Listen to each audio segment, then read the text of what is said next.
Hello, Mark. I'm Yuki. I'm a freshman in NCUE. My student number is 8044-1042. Today my topic is the fight against sex slavery. I'm talking to you about the worst form of human rights violation, the third largest organized crime, a $10 billion industry. I'm talking to you about modern-day slavery. I'd like to tell you the story of these three children, Krishnan, Shaheen, and Anjali. Pranitha's mother was a woman in prostitution, a prostitute person.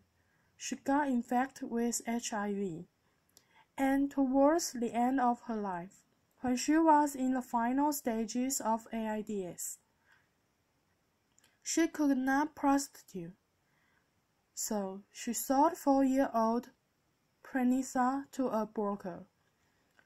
By the time we got the information we reached there, Pranitha was already raped by 3 men. Shaheen's background I don't even know. We found her in a railway track, raped by many men. I don't know many, but the indications of that on her body was that her intestine was outside her body. And when we took her to the hospital, she needed 32 stitches to put back her intestine into her body. We still don't know who her parents are, who she is. Only we know that hundreds of men had used her brutally. Anjali's father, a drunkard, sold his child for pornography. You are seeing here images of 3 years, 4 years old, and 5-year-old children who have been trafficked for commercial sexual exploitation. In this country and across the globe, hundreds and thousands of children, as young as 3, as young as 4, are sold into sexual slavery. But that's not the only purpose that human beings are sold for. They are sold in the name of adoption. They are sold in the name of organ trade. They are sold in the name of forced labor, camel jacketing, anything, everything. I work on the issue of commercial sexual exploitation, and I tell you stories from there. My own journey to work with these children started as a teenager. I was 15 when I was gang raped by 8 men. I don't remember the rap part of it, so much as the anger a part of it.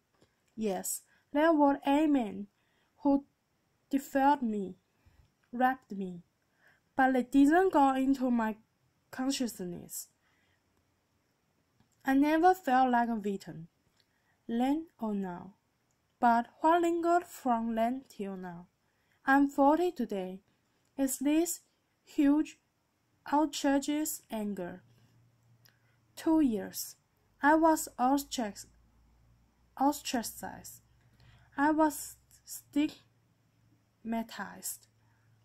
I was isolated because I was a victim. And that's what we do. That's what we do to all traffic survivors. We, as a society, we have PhDs in victimizing a victim. Right from the age of 15, when I started looking around me, I started seeing hundreds and thousands of women and children who are left in sexual slavery-like practices, but have absolutely no respite, because we don't allow them to come in. Where does their journey begin? Most of them come from very optionless families, not just poor. You have even the middle class sometimes getting trafficked. I had this IS officer's daughter. who is 14 years old, studying in ninth standard, who was raped chatting with one individual, and ran away from home because she wanted to become a heroine, who was trafficked. I have hundreds and thousands of stories of very, very well-to-do families and children from well-to-do families who are getting trafficked. These people are deceived. First, 99.9% of them resist being inducted into prostitution. Some pay the price for it. They are killed.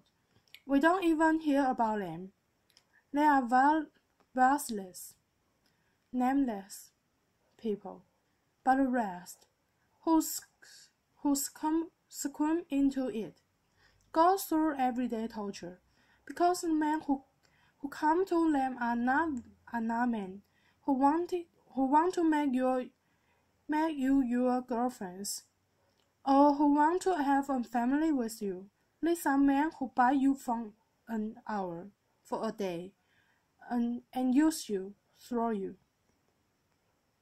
Each of the girls that I have rescued more than 3,200 girls. Each of them tell me one story in common. One story about one man, at least, putting chili powder in her vagina. One man taking a cigarette and burning her. One man whipping her. We are living among these men. They're our brothers, fathers, uncles, cousins, all around us, and we are silent about them. We think it is easy money. We think it is shortcut. We think a person likes to do what she is doing. But the extra bonuses that she gets is various infections, sexually transmitted infections, HIV, AIDS, syphilis, gonorrhea,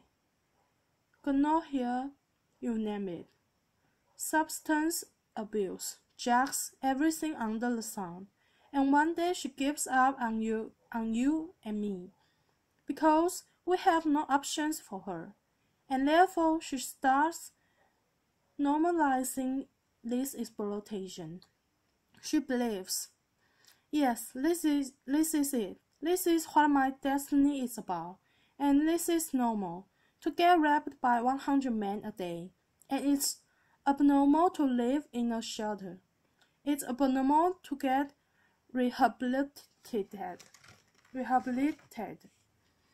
It's in that context that I work. It's in that context that I rescue children. I've rescued children as young as 3 years. And I've rescued women as old as 40 years. When I rescued them, one of the biggest challenges I had was, where do I begin? Because I had lots of them who were already HIV infected. 1/3 of the people I rescue are HIV positive, and therefore my challenge was to understand how can I get out the power from this pain. And for me, that was my greatest experience. Understanding my own self, understanding my own pain, my own isolation, was my greatest teacher. Because what we did with these girls is to understand their potential. You see a girl here who is trained as a waiter. She works for a very big company, a workshop in Hyderabad, making furniture. She earns around 12,000 rupees. She is an illiterate girl, trained, skilled as a waiter. Why wedding and why not computers? We felt. One of the things that these girls had is immense amount of courage. They did not have any products inside their body, hijabs inside themselves. They've crossed the barrier of it, and therefore they could find in the male-dominated dominated world very easily and not feel very shy about it.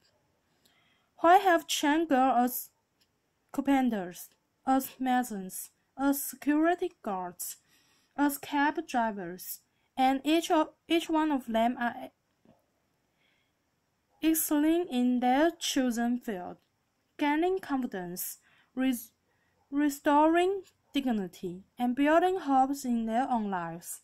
These girls are also working in big construction companies like Ramkey Construction as masons, full-time masons. What has been many challenge? My challenge has not been the traffickers who beat me up. I've been beaten up for them 14 times in my life. I can't hear from my right ear. I've lost a staff of mine who was murdered while on a rescue. My biggest challenge is society. It's you and me. My biggest challenge is your blocks to accept these victims as your own. A very supportive friend of mine, a well-wisher of mine, used to give me that every month 2,000 rupees for vegetables. When her mother fell sick, she said, Sunitha, you have so much of contacts. Can you get somebody in my house to work so that she can look after my mother? And there is a long pause. And then she says, not one of our girls. It's very fashionable to talk about human trafficking in this fascinating A to C hall. It's very nice for discourse, making films and everything. But it is not nice to bring them to our homes. It's not nice to give them employment in our factories, our companies. It's not nice for our children to study with their children. There is ends. That's my biggest challenge. If I'm here today, I'm here not only as Sunitha Krishnan. I'm here as the voice of the victims and survivors of human trafficking. They need your compassion. They need your empathy. They need, much more than anything else, your acceptance. Many times when I talk to people, I keep telling them one thing. Don't tell me 100 ways how you cannot respond to this problem. Can you apply your mind for that one way that you can respond to the problem? And that's what I'm here for, asking for your support, demanding for your support, requesting for your support. Can you break your culture of silence? Can you speak to at least 2 persons about this story? Tell them this story. Convince them to tell the story to another 2 persons. I'm not asking you all to become Mahatma Gandhis or Martin Luther Kings or Mandela Packers or something like that. I'm asking you, in your limited world, can you open your minds? Can you open your hearts? Can you just encompass these people too? Because they are also a part of us. They are also part of this world.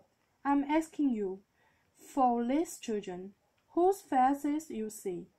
They are no more. They died of ideas that's there. I'm asking you to help them accept as human beings, not as philanthropy, not as charity, but as human beings who deserve all our support. I'm asking you this because no child, no human being, deserves what these children have gone through. Thank you.